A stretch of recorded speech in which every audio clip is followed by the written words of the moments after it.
आपकी जमीनें, ये अडानी अंबानी बड़े बड़े बिल्डरों, इनको सबको आपकी जमीनें दे देंगे ये लोग, बच के रहना। रामलीला देखने जाते हो कि नहीं जाते? भगवान राम की कहानी सुनी है? रामचंद्र जी को 14 साल का वनवास हो गया था। तो एक दिन रामचंद्र जी खाने का इंतजाम करने जंगल में गए। माता सीता को अपनी झोपड़ी में छोड़ गए और लक्ष्मण को बोले कि तू सीता मैया की रक्षा करेगा। इतने में रावण आया सोने का हिरण बनके। ये बीजेपी वाले भी उस सोने के हिरण की तरह हैं, इनके चक्कर में मत आ जाना, नहीं तो हरण हो जाएगा आपका सबका। लगभग 2.5 दशकों से भारतीय जनता पार्टी का मुद्दा राम मंदिर रहा है। ऐसे में जब 2014 में प्रधानमंत्री नरेंद्र मोदी की सरकार बनती है और उसके बाद उत्तर प्रदेश में सीएम योगी आदित्यनाथ जब कमान संभालते हैं, तो ऐसे में पहली प्रायोरिटी रहती है राम मंदिर का। और अब राम मंदिर का सपना जो है साकार हो चुका है।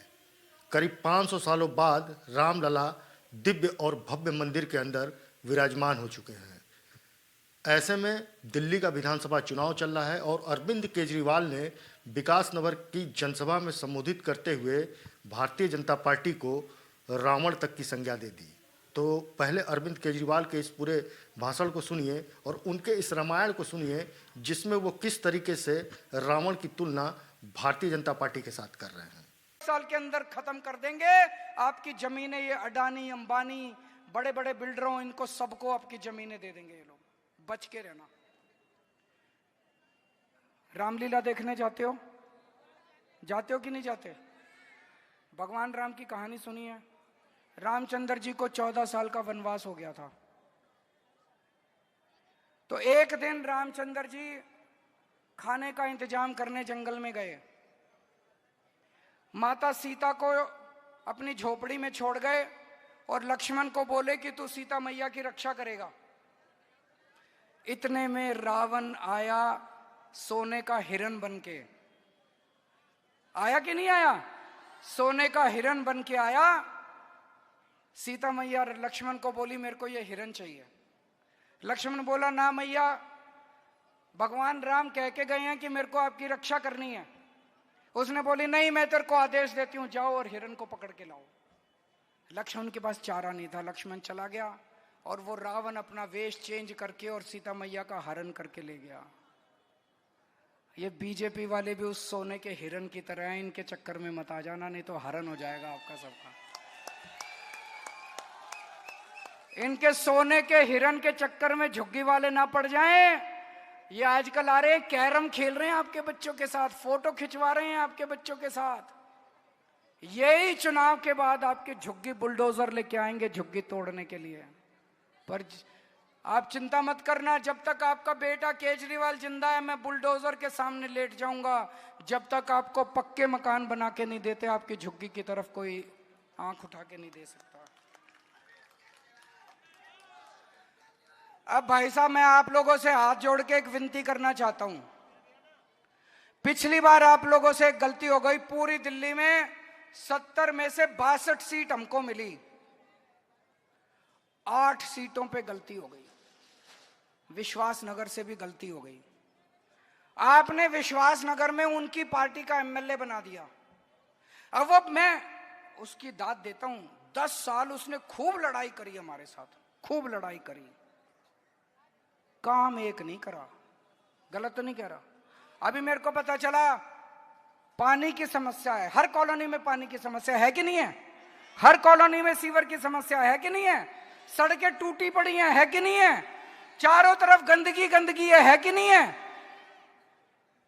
इसको मैंने इतना कहा, मैंने कहा सीसीटीवी कैमरे लगवा ले, मोहल्ला क्लिनिक बनवा ले, पानी, हम पानी देने को तैयार थे, पानी नहीं लिया इसने। तो आप सोच लेना, अगर अगले 5 साल झगड़ा चाहिए, लड़ाई झगड़ा चाहिए, तो उसको वोट दे देना, और अगर आपने काम करवाने हैं तो इसको वोट दे देना।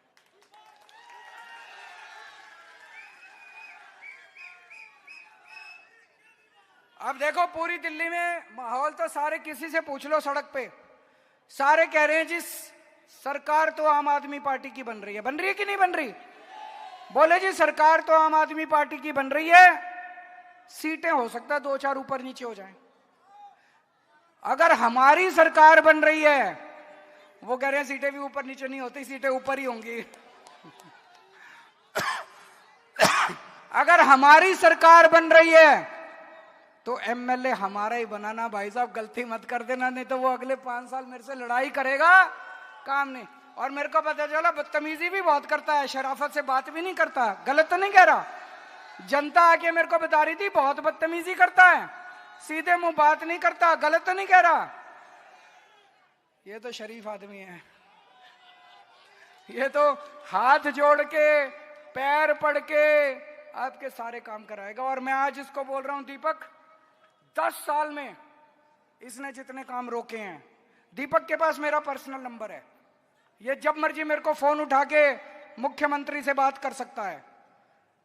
इसकी आज मैं जिम्मेदारी सौंप के जा रहा हूं, जितने आपके बिजली के, पानी के, सीवर के, सड़क के काम रुके हुए हैं, युद्ध स्तर के ऊपर विश्वास नगर में ये सारे काम कराएगा। अरविंद केजरीवाल को यह मालूम है कि जल्द ही सीएम योगी आदित्यनाथ की एंट्री दिल्ली के विधानसभा चुनाव में होने वाली है, और ऐसे में राम मंदिर का मुद्दा सबसे प्रायोरिटी पे फिर से आ सकता है, क्योंकि हरियाणा और पंजाब के चुनाव में सीएम योगी आदित्यनाथ ने जो है राम मंदिर के मुद्दे को खूब उठाया था।